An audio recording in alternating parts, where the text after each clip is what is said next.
الحمد لله، الحمد لله الذي جعل حملة القرآن خواصه من العموم،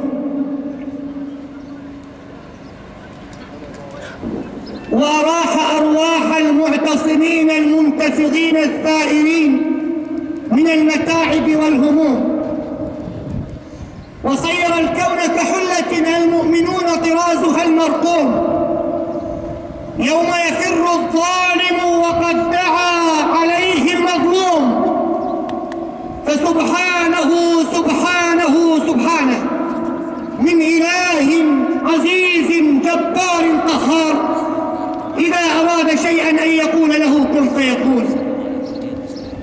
اللهم يا رب لك الحمد كما ينبغي لجلال وجهك وعظيم سلطانك، لا نحصي ثناء عليك، أنت كما أثنيت على نفسك لك العتبى حتى ترضى.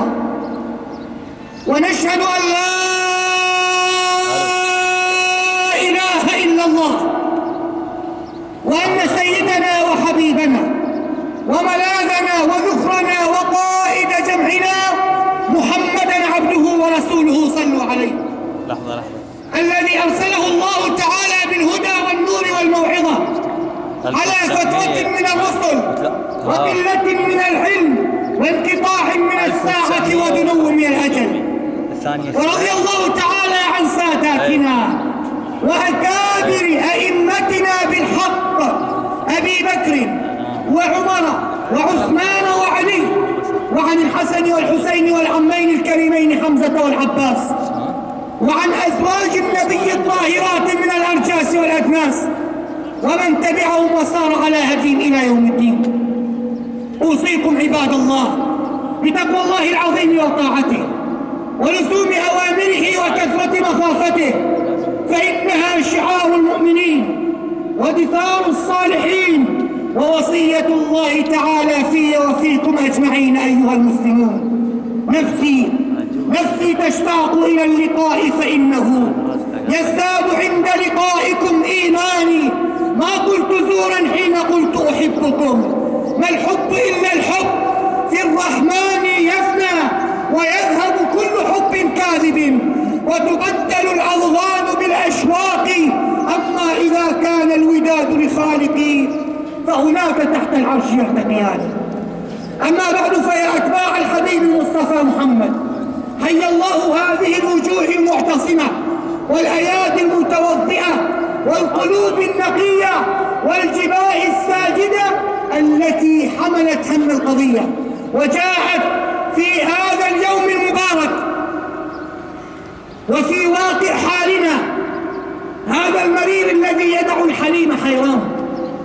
ولو أنك نظرت إلى واقع الأمة اليوم ستجد كم من السياسيين من يتكلم ويعد من عهود مسموعة ومرئية ومنقولة، لكن حاله كبقيعة يحسبه الظمآن ماء. ومن الناس من يعجبك قوله في الحياة الدنيا ويشهد الله على ما في قلبه وهو ألد الخصام، وإذا تولى سعى في الأرض ليفسد فيها ويهلك الحرث والنسل، والله لا يحب الفساد. وإذا قيل له اتق الله أخذته العزة بالإثم فحسبه جهنم ولبئس المهاد. نعم، مسار حراكنا يكثر من الشاكرين. نعم، عنوان رائع ورقراق. من هذا العنوان نقف اليوم في ساحة العزة والكرامة مع 3 رسائل. الرسالة الأولى: معكم أيها المعتصمون المنتفضون الثائرون الصابرون، يا من ضربتم أروع الأمثلة في الثبات والصمود والتحمل والإصرار على صمودكم وقضيتكم. فالحكومة يئست من مواجهة تحديكم بشتى الوسائل: شراء الثمن، الإغراء، التهجير، الاعتقال وزيادته.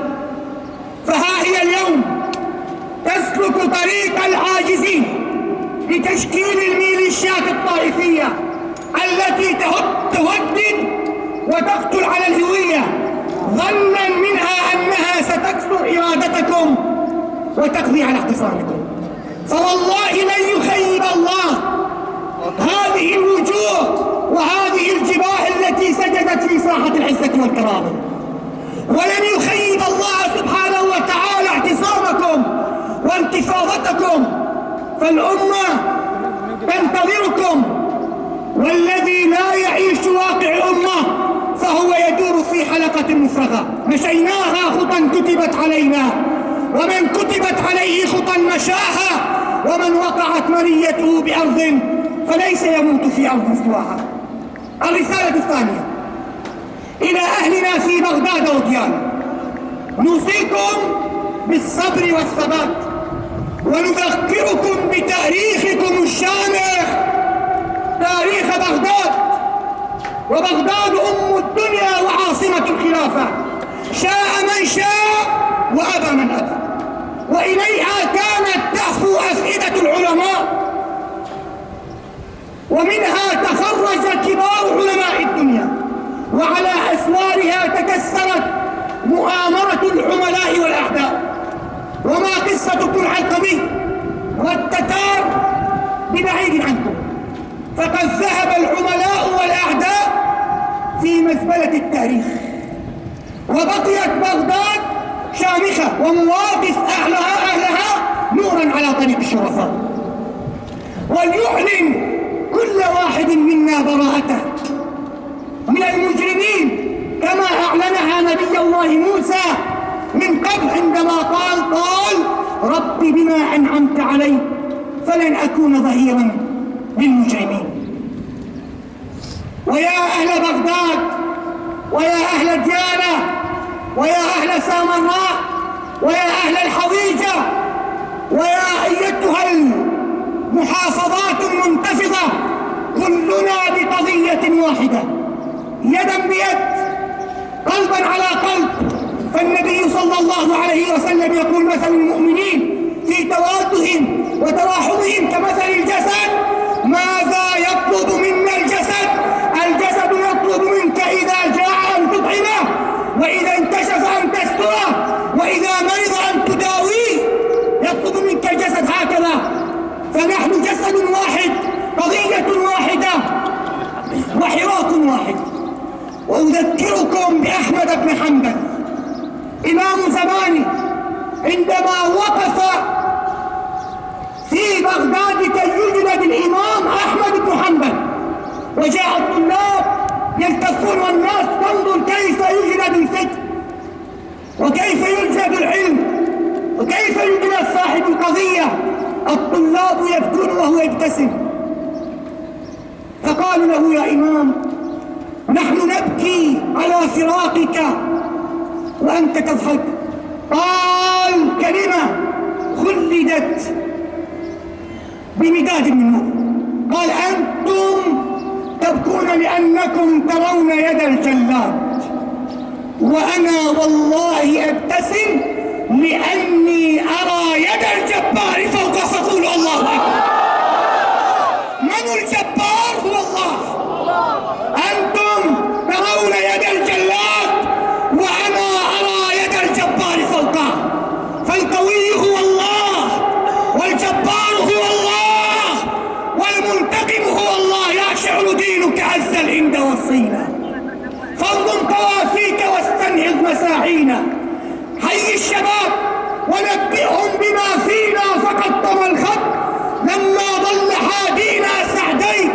قل لهم سووا صفوفكم ووطدوا عزمكم وامضوا مجدين. لبوا نداء الهدى، لبوا نداء الهدى، لا تبتغوا بدلا عن ديننا أو بديلا عن مبادينا. كونوا مع الحق. فازت أمة خضعت للحق واتخذت منه القوانين. فانهض أخا الحق، لا تحفل بزعنفة من اللئام، وقم حقق أمانينا. نكب سلاحك للفتح المبين، فما يلقي السلاح إذا عشنا مساكينا. هلا تقومنا الأحداث إذ وقعت، أما تحركنا شكوى الملايين. كم مسلم في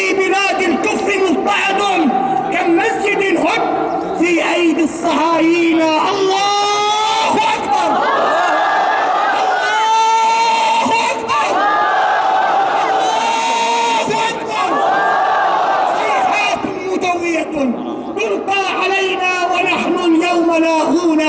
يا مبدع الخلق إني قد مددت يدي أشكو إليك أناسا ضيعوا الدين، عاشوا فسادا وهم أبناء جلدتنا، كأنهم قد نسخوا منا شياطين. فإن شئت فاسقط فوقهم كسفا أو اهدهم بعدما عاشوا مضلين، ولا تسلط علينا من عصاك فلم يخشى العقاب ولم يأخذ بأيدينا. وعد بنا يا إلهي نحو مصحفنا، فهو العلاج وحكم الله يشفينا. ما خاب من سأل المولى هدايته ولم يهن أبدا من قال آمين. الرسالة الثالثة للحكومة، نقول لهم نحن لسنا عاجزين عن الدفاع عن أنفسنا في بغداد وديالى، لكننا ما زلنا نغلب جانب الحكمة والعقل أمام استهتار من الشاط التي تنتهي كل الحرمات والقوانين تحت مرأى ورعاية الحكومة، كما أن عقارب الساعة لن تعود إلى الوراء، فلن نسكت عن الذل والظلم والهوان بعد اليوم. فما بال مراجعكم تتحفظ منكم في بيع دمائنا وأبنائنا، وكأننا أرخص ما يباع ويشترى. فإن السكين التي تذبحنا ستمر على رقابكم سلسا.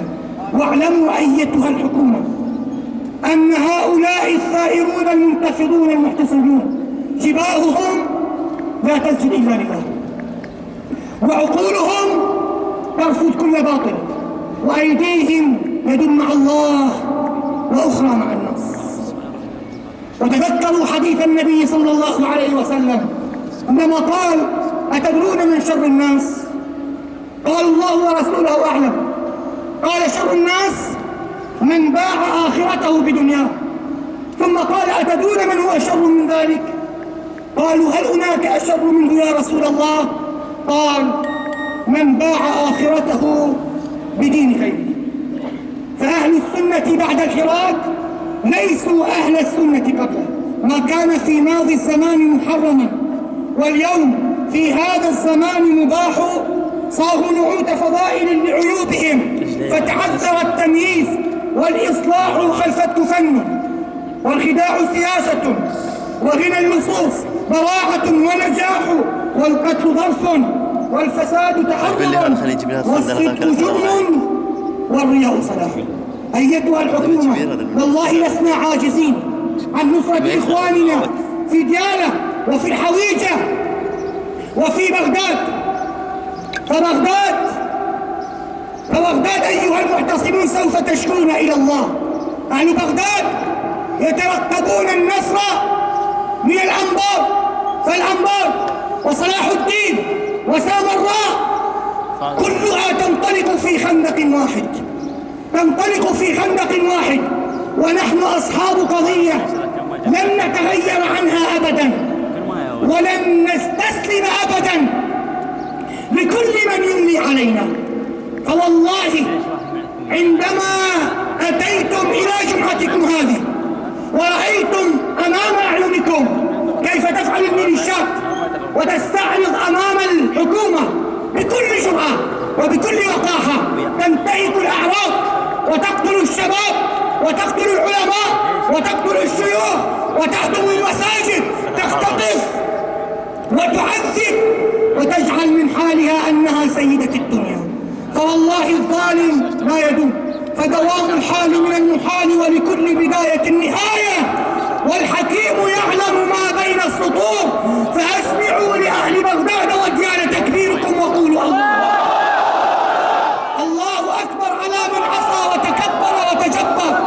فوالله قول الله تعالى: ولا تحسبن الله غافلا عما يعمل الظالمون، إنما يؤخرهم ليوم تشخص فيه الأبصار مهطعين مقنعي رؤوسهم لا يرتد إليهم طرفهم وأفئدتهم هواء. قضيتكم العراق، فالعراق من مشرقه إلى مغربه أمانة في أعناقكم يا أهل الأنبار. فأهل بغداد وسامراء ينتظرون منكم نصرتهم. اسم تغرز داخل الأعماق وصداه يملأ سائر الآفاق. أنا إن ترنمت الحروف مغنيا أطربت سامعها بعزم مذاقي. فالعين عين الله ترعى أرضه، والراء راء المرأة الرقراق. أما الأليف فألفة ومحبة، والقاف قد رسمت على الأحداق. فلأصرخن بذي الحروف جميعها إني لأفخر أن أكون عراقي. نبهني الله وإياكم من المتغافلين، وحشرني وإياكم تحت لواء سيد المرسلين. ربنا لا تزغ قلوبنا بعد إذ هديتنا وهب لنا من لدنك رحمة.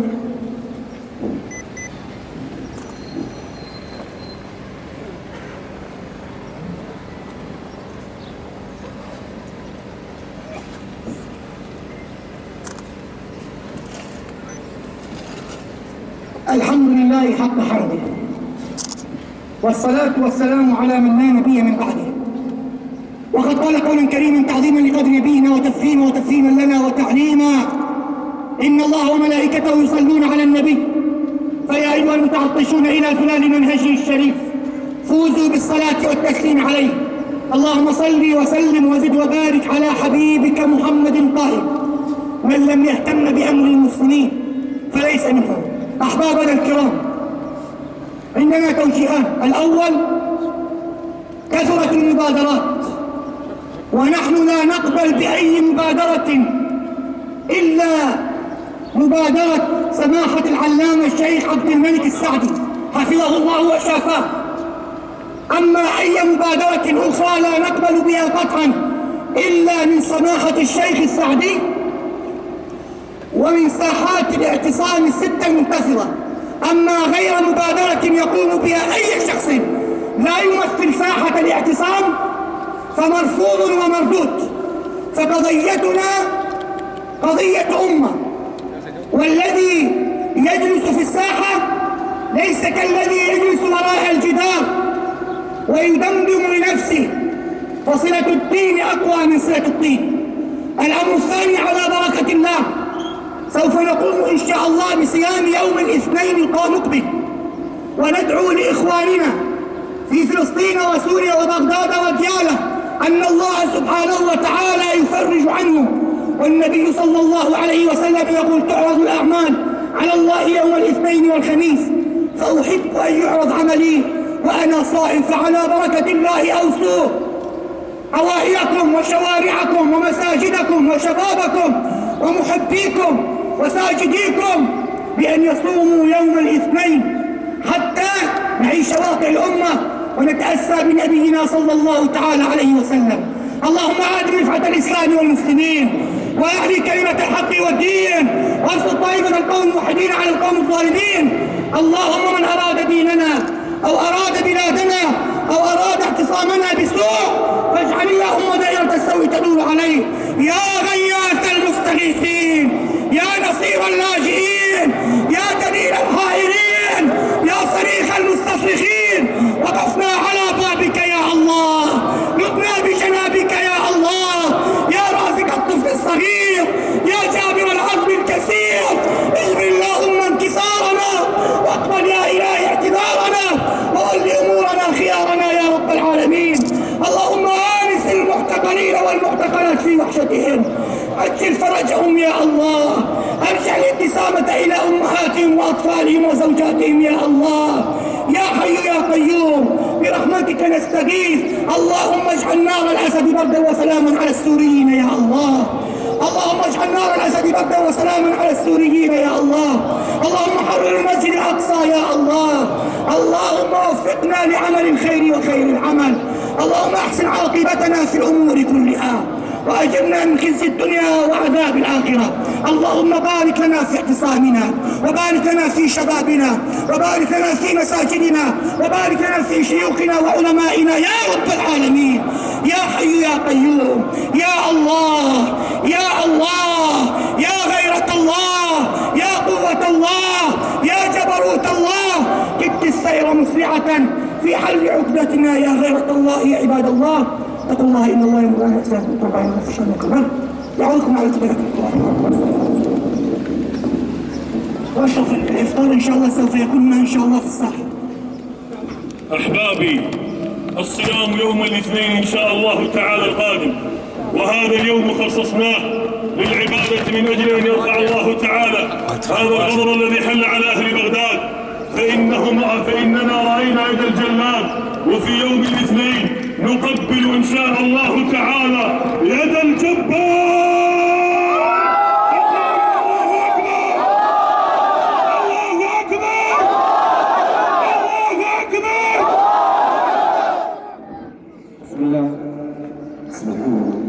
الله أكبر الله أكبر، أشهد أن لا إله إلا الله، أشهد أن محمدا رسول الله. حي على الصلاة، حي على الفلاح، قد قامت الصلاة، قد قامت الصلاة. الله أكبر الله أكبر، لا إله إلا الله.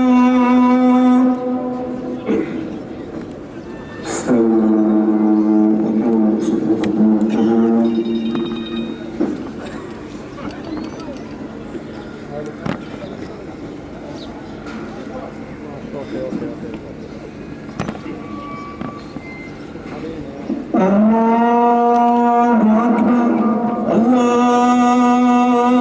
أكبر.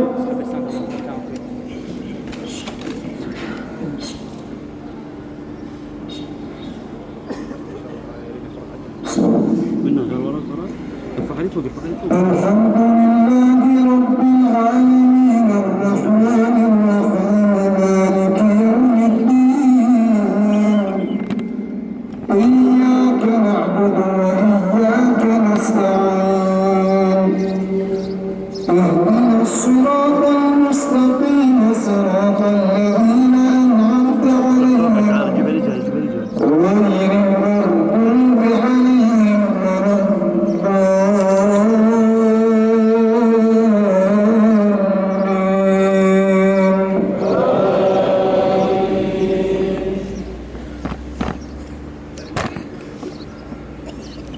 وأيوب إذ نادى ربه أني مسني الضر وأنت أرحم الراحمين،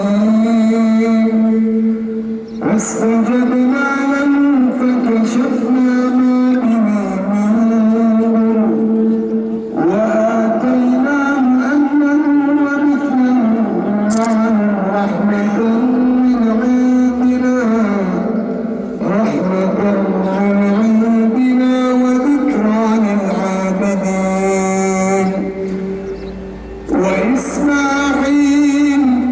وإسماعيل وإدريس وذا الكفل كل من الصالحين،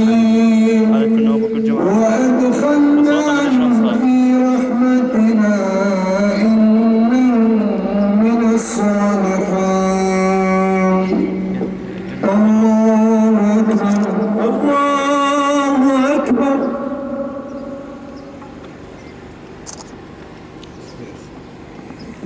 سمع الله لمن حمده ربنا ولك الحمد. الله أكبر الله أكبر. الله أكبر الله أكبر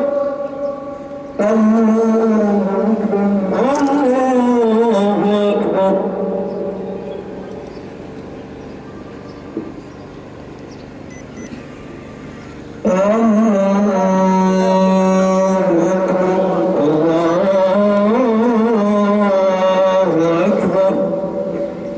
الحمد لله رب العالمين الرحمن الرحيم مالك يوم الدين،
فاستجبنا له ونجيناه من الغم وكذلك ننجي المؤمنين. الله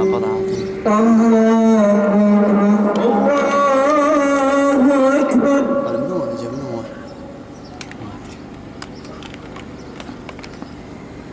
سمع الله لمن حمده ربنا ولك الحمد.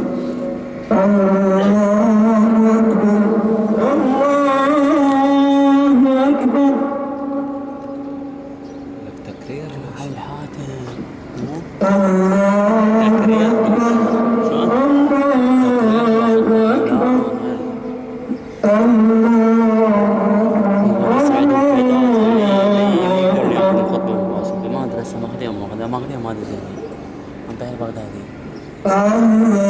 أكبر. الله أكبر. على الحاتم.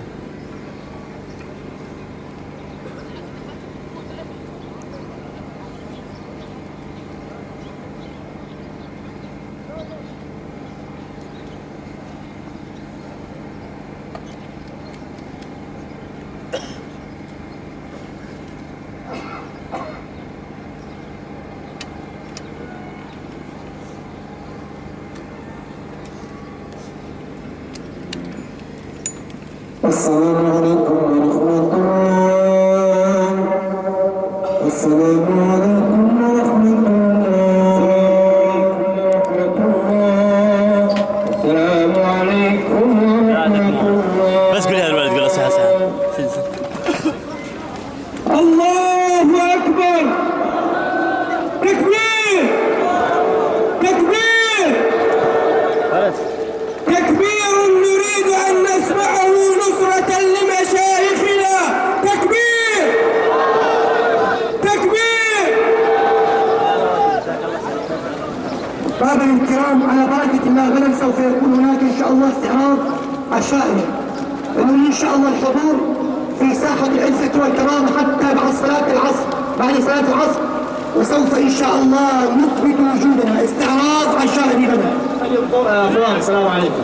ربكم التواجد موجودين لحد يعني هنا صار يعني ما حد يطلع. الجسر مسدود، ساد هذا زيد وقائد العمليات والجيش من التشرين دائما ما يدور.